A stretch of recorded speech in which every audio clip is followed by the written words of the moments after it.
Good morning, all of you, plus 2 standard. We hope you are fine with your family.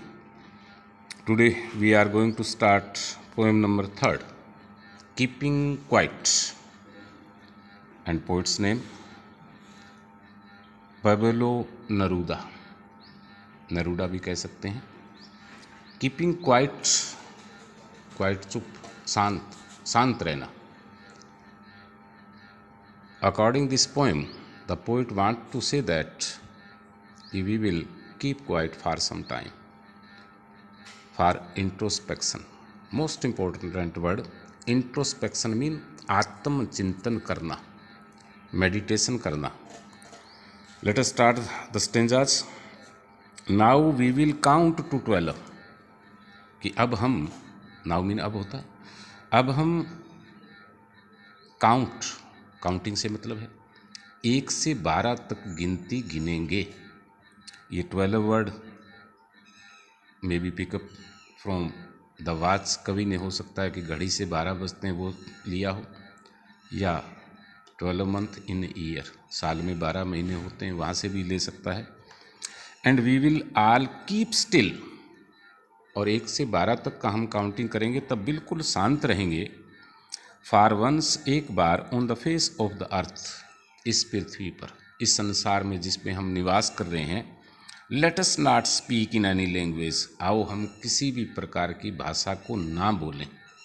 यहाँ पर भाषा का मतलब बेटे कि हम अपनी हिंदी वाले कहेंगे हमारी हिंदी भाषा अच्छी है, इंग्लिश वाले कहेंगे हमारी इंग्लिश भाषा अच्छी है, फ्रेंच वाले कहेंगे कि हमारी फ्रांस की भाषा अच्छी है. सभी भाषाएं अच्छी है, सभी बराबर है. और ये लाइन एक पोएम आपने 9th में की थी कि नो मैन आर फॉरेन, कोई आदमी विदेशी नहीं होता, कोई आदमी अलग प्रकार से इस पृथ्वी पर नहीं है, सब हमारे जैसे हैं. सभी का कद, काठी, रूप रंग अलग हो सकता है, 2 कान मिलेंगे, 2 आँखें मिलेंगी, और यदि वो पृथ्वी पे चलते हैं, चाहे वो अमेरिका हो, अफ्रीका हो, इंडिया हो, कहीं भी हो, पाकिस्तान हो, नेपाल हो, पैरों से ही चलते हैं. तो उसी का रूपांतर. वी वुड ऑल विदाउट रस, बिल्कुल भीड़ भाड़ नहीं होगी, भागा दौड़ नहीं होगी. विदाउट इंजन्स, यानी कि कवि का कहने का तात्पर्य कुछ समय के लिए इस संसार में जब हम आत्म चिंतन करेंगे, चुप रहेंगे, तो भागदौड़ भी समाप्त हो जाएगी. कोई इंजन मीन गाड़ियाँ नहीं दौड़ेगी. और कवि ने तो ये बहुत पहले पोएम लिखी है, शायद उसे पता था कि संसार में ऐसा कोरोना जैसी महामारी आएगी, ना भागदौड़ होगी ना गाड़ियाँ दौड़ेगी. आप देखते हैं कि भारत में पिछले साल भी और इस साल भी लगभग सड़कें सुनसान, बाज़ार सुनसान, गलियाँ सुनसान. लेकिन ये लंबे समय तक कीपिंग क्वाइट हो गया, जो नुकसानदायक है. We would all be together in sudden strangeness, और हम इस अद्भुत संसार में, ऑल टुगेदर होता है इकट्ठा, यानी कि बिल्कुल हम इकट्ठे महसूस करेंगे, इकट्ठे हो जाएंगे. और आपने कोरोना काल में देखा होगा कि विभिन्न परिवार जिनको मिलने का समय नहीं था, 1 घंटा नहीं निकल पा रहा था, अब पूरा परिवार इकट्ठा बैठा है. कितने, उस दूसरी तरफ देखे कितने आनंद का वातावरण पैदा हुआ है. थोड़ा मनुष्य ने भागा दौड़ से सोचने लगा है कि परिवार के बिना कुछ नहीं है, समाज के बिना कुछ नहीं है, क्योंकि पहले हमसे मैं पर ये मानव जाति आ चुकी थी. फिशरमैन इन द कोल्ड सी, प्रत्येक वर्ड उसका मीनिंग है पोएम के अंदर. फिशरमैन मीन मछुआरे, मछली पकड़ने वाले, यानी कि संसार के अधिकांश लोग जो अत्याचार करते हैं, मिलावट करते हैं, चंद पैसों के लिए अपना ज़मीर बेचते हैं, उनका एक एग्जाम्पल उसने मछुआरों से लिया है. कोल्ड मीन ठंडा होता है बेटे, यहाँ पर दयाहीन, निर्दया. और जो दयाहीन मछुआरे हैं, मछुआरे अंडरस्टूड है, मछलियाँ पकड़ते हैं, कहाँ, समुद्र से पकड़ते हैं. वुड नॉट हार्म वेल्स, कि वो कुछ समय के लिए, व्हेल मछली का नाम है, बहुत बड़ी मछली, उनको नुकसान नहीं पहुंचाएंगे.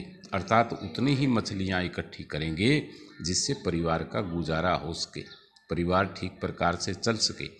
फिशरमैन के एग्जाम्पल से कवि कहना चाहता है इस संसार का यदि हर इंसान लालच को छोड़कर ठीक प्रकार से जितनी ज़रूरत हो उसके हिसाब से चले तो ये संसार बदल सकता है।